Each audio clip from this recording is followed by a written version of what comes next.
नमस्कार विद्यार्थियों। आज की हमारी कक्षा का विषय है बाणभट्ट की आत्मकथा। आपके सिलेबस में ये संकलित है। ये उपन्यास है एक, जो कि आचार्य हजारी प्रसाद द्विवेदी जी के द्वारा लिखा गया है। आचार्य हजारी प्रसाद द्विवेदी, जिनका समय 1907 से 1979 तक माना गया है।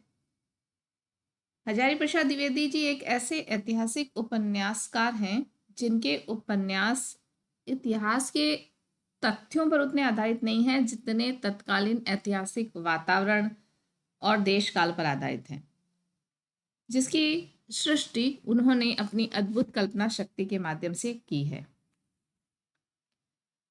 उनके द्वारा लिखे गए जो चारों उपन्यास हैं, बाणभट्ट की आत्मकथा, चारुचंद्र लेख, पुनर्नवा, अनाम दास का पोथा, ये चारों ही उपन्यास इसी प्रकार के हैं। बाणभट्ट की आत्मकथा में 7वीं सदी के भारत की तात्कालीन स्थिति का वर्णन किया गया है। राजनीतिक दृष्टि से उस समय हूणों का आक्रमण हुआ था और कोई भी बड़ी शक्ति उनका प्रतिरोध करने में सक्षम नहीं थी। स्थानेश्वर का शासक उस समय हर्षवर्धन था और जिस पर ये उपन्यास आधारित है, बाणभट्ट की आत्मकथा, वह एक हर्षवर्धन का दरबारी कवि था। वस्तुतः द्विवेदी जी ने अपने कथानक में इतिहास की पृष्ठभूमि तो ली है, शेष सब कुछ उन्होंने अपनी कल्पना के आधार पर गढ़ा है। उल्लेखनीय है कि बाणभट्ट की आत्मकथा में द्विवेदी जी ने हर्ष चरित नामक जो संस्कृत ग्रंथ है, जो कि बाणभट्ट के द्वारा लिखा गया है, उसको उन्होंने इस उपन्यास का उपजीव्य या आधार बनाया है। युगीन समस्या, जीवन मूल्यों पर आए संकट को ऐतिहासिक पृष्ठभूमि से कथानक ग्रहण करते हुए उन्होंने अभिव्यक्त किया है। द्विवेदी जी बाणभट्ट के चरित्र पर लगे हुए लांछन को दूर करने के साथ साथ नारी सम्मान की रक्षा का जो महत्व उद्देश्य है, वह इस उपन्यास के माध्यम से पूर्ण करते हैं। इस उपन्यास के बारे में हम थोड़ा सा परिचय प्राप्त करेंगे।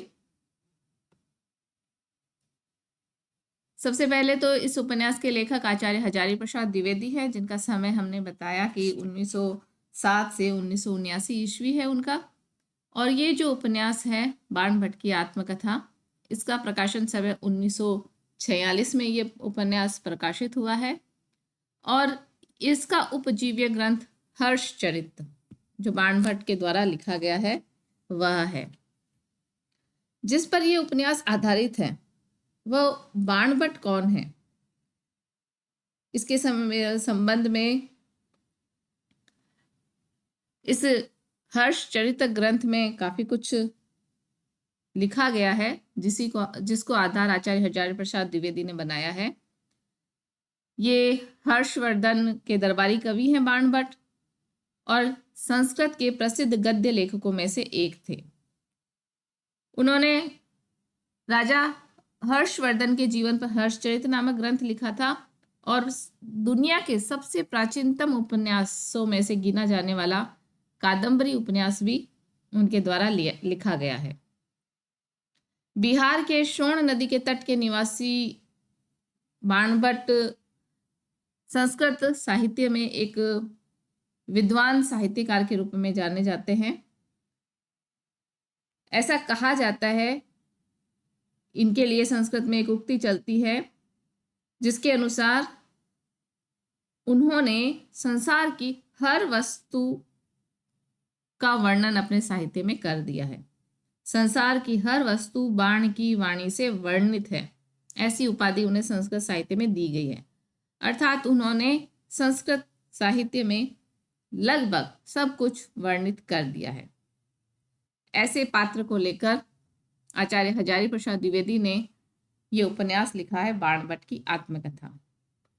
आत्मकथा नाम देखकर ऐसा भ्रम होता है कि यह स्वयं बाणभट्ट ने अपने जीवन से संबंधित लिखी है, और आचार्य हजारी प्रसाद द्विवेदी ने इस झूठ को या इस उपन्यास की विशिष्ट शैली को सच साबित करने के लिए एक मनगढ़ंत कथा भी रची है, जिसका उन्होंने कथामुख में वर्णन भी किया है। इस उपन्यास की ये जो ऐतिहासिक दृष्टि है या इतिहास दृष्टि है, उसे प्रकाश डालते हुए प्रेम प्रकाश भट्ट ने कहा है कि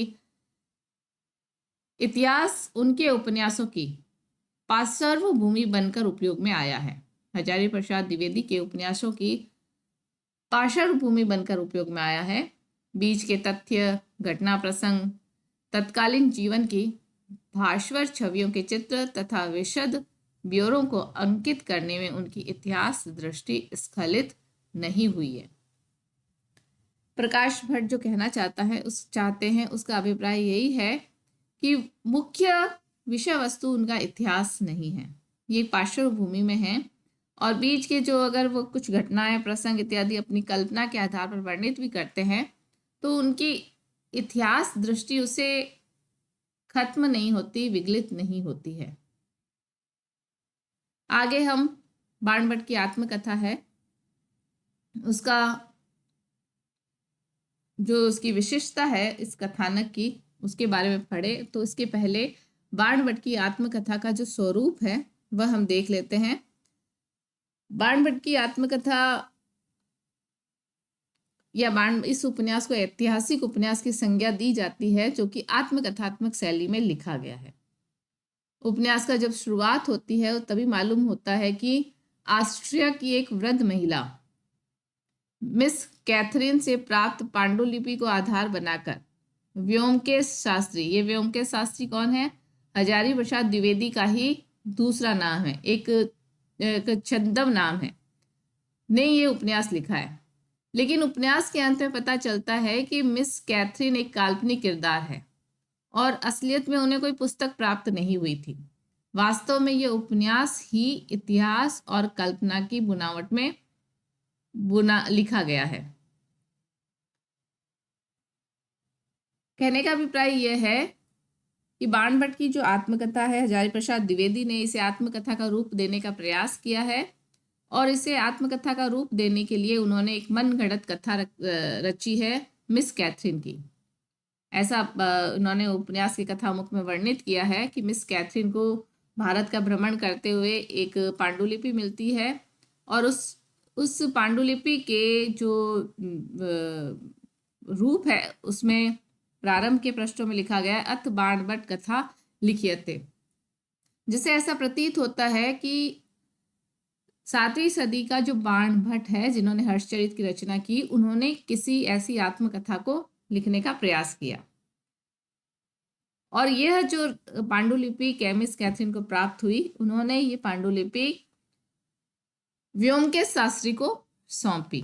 व्योमकेश शास्त्री ने उस पांडुलिपि को लेकर एक आत्मकथा, जिसे नाम दिया, जिसे बाणभट्ट की जो आत्मकथा है उसे उन्होंने उस पांडुलिपि के आधार पर यह आत्मकथा लिखी हो, ऐसा कथामुख में स्थापित किया गया है। लेकिन अंत तक आते आते इस बात को बता दिया गया कि मिस कैथरीन कोई वास्तविक किरदार न होकर के एक काल्पनिक चरित्र घड़ा है हजारी प्रसाद द्विवेदी ने, ताकि इस उपन्यास के इस स्वरूप को, इस शैली को वह आत्मकथा बता सके। और वास्तव में ये बाणभट्ट के द्वारा लिखी हुई आत्मकथा न होकर के हजारी प्रसाद द्विवेदी के द्वारा लिखा गया एक उपन्यास ही है। क्योंकि अगर ये आत्मकथा बाणभट्ट की लिखी होती तो आत्मकथा विधा संस्कृत में 7वीं शताब्दी से ही मानी जा सकती थी, जबकि ऐसा नहीं है। तो ये एक काल्पनिक विवरण तैयार किया गया बाणभट्ट की आत्मकथा को आत्मकथात्मक रूप देने के लिए। इसीलिए कहा गया कि इसका जो कथानक है वह विशिष्ट कथानक है। विशिष्ट इस रूप में कि इसे कथामुख में आत्मकथा सिद्ध किया गया, लेकिन ये आत्मकथा न होकर के एक उपन्यास है। द्विवेदी जी ने बाणभट्ट के जीवन के 7 दिनों की कथा 3 महीने के अंतराल के साथ कुछ सीमित घटनाओं स्थानों में बांधे रखकर ऐतिहासिक पात्रों के काल का समावेश इसमें किया है। इस कथानक का इस विशिष्टता के साथ साथ जो दूसरी विशेषता इसकी उभर कर आती है इसके कथानक की, वह है कि इसके 5 चरण हैं। रमेश कुंतल मेघ ने इस उपन्यास पर विशिष्ट अध्ययन किया है, विशेष अध्ययन किया है, और उन्होंने इसके कथानक को 5 चरणों में बांटा है। जैसा कि हम जानते हैं कि बाण भट्ट की आत्मकथा है, उसका विभाजन उच्छ्वासों में किया गया है, और ये उच्छ्वास 20 उच्छ्वास है। रमेश कुंतल मेघ ने इन 20 उच्छ्वासों के कथानक को 5 भागों में विभाजित किया है। प्रथम चरण हम देखते हैं, स्थानेश्वर में भट्ट का निपुणिका से मिलना, बंदिनी भट्टनी का उद्धार और स्थानेश्वर से मुक्ति। ये प्रारंभिक जो 7 उच्छ्वास है उसमें हमें ये कथा मिलती है। दूसरा चरण है जहाँ बाणभट्ट, भट्टिनी और निपुणिका का गंगा में नौका द्वारा मगध की ओर प्रयाण, चरणार्दी दुर्ग के पास युद्ध, भट्टिनी निपुणिका का पानी में कूदना, बाण द्वारा भट्टिनी को बचाना, तीनों का लौरिक देव नामक आवीर सामंत के घर आवास। ये 8 से 12 उच्छ्वास में हमें पढ़ने को मिलता है। तीसरा चरण जो कि 12 से 14 उच्छ्वास तक फैला हुआ है, इसमें हम लंपट बाण भट्ट का हर्ष के दरबार में राजकवि के रूप में वर्णन देखते हैं। चौथा चरण जो कि 15 से 17 उच्छ्वास तक सीमित है, इसमें राजदूत के रूप में बाण का भद्रेश्वर आकर भट्टिनी को स्थानेश्वर आमंत्रित करना, भट्टिनी का जाना और स्वतंत्र रानी की तरह रहना, ये हम 15 से 17 उच्छ्वास यानी चरण में देख सकते हैं।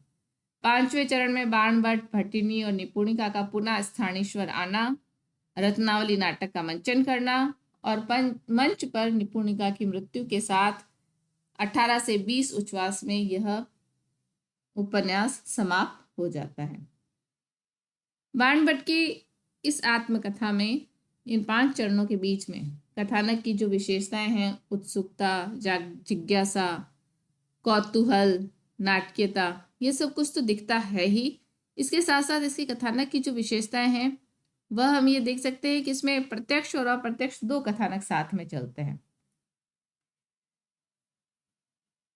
प्रत्यक्ष कथानक जो हमने इन 5 चरणों में विभक्त किया, इसके साथ साथ बाण भट्ट की आत्मकथा में जो घटनाएं इनके साथ बैकग्राउंड में पीछे अभिव्यक्त होती है, जैसे बाण भट्ट अपने संस्मरण के रूप में किसी घटना का वर्णन कर रहे हैं, अपने जीवन के बारे में बता रहे हैं, या कोई और पात्र अपने पास्ट के बारे में बता रहा है, तो वहाँ हम उस अप्रत्यक्ष कथानक को भी देख सकते हैं। उपन्यासकार ने खुद लिखा है कि कथा को ध्यान से पढ़ने वाला प्रत्येक सहृदय अनुभव करेगा कि कथा लेखक जिस समय कथा लिखना शुरू करता है उस समय उसे समूची घटना ज्ञात नहीं। कथा बहुत कुछ आजकल की डायरी शैली पर लिखी गई है। ऐसा जान पड़ता है कि जैसे जैसे घटनाएं अग्रसर होती जाती है वैसे वैसे लेखक उन्हें लिपिबद्ध करता जाता है। कथानक गठन में कार्य कारण संबंध हम देख सकते हैं। कथानक गठन में भाग्य और नियति का जो आधार है, जैसे बहुत सारे स्थानों पर संयोग से जो घटनाएं घटित हुई है, काल देवता, महावरा, नियति नटी, ये नियति तत्व के ही प्रतीक हैं। ऐसी बहुत सारी घटनाएं यहाँ वर्णित की गई हैं जो ये दिखाती हैं कि उपन्यासकार नियति में विश्वास करता है। संयोगों पर आधारित जो घटनाएं हैं वह इस उपन्यास में वर्णित की गई हैं। तो ये हम 5 चरण देख सकते हैं जो रमेश कुंतल मेघ ने बताए हैं।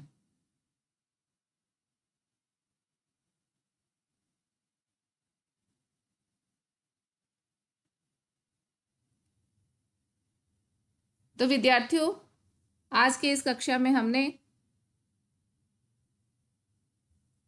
बाणभट्ट की आत्मकथा इस उपन्यास के कथानक को और कथानक के आधार पर इस उपन्यास का जो विशिष्ट स्वरूप है, जो आत्मकथा देने का प्रयास किया गया है, उसके बारे में जाना। आगे की कक्षा में हम इस उपन्यास के प्रमुख पात्र और इसकी भाषा और शैली के बारे में अध्ययन करेंगे।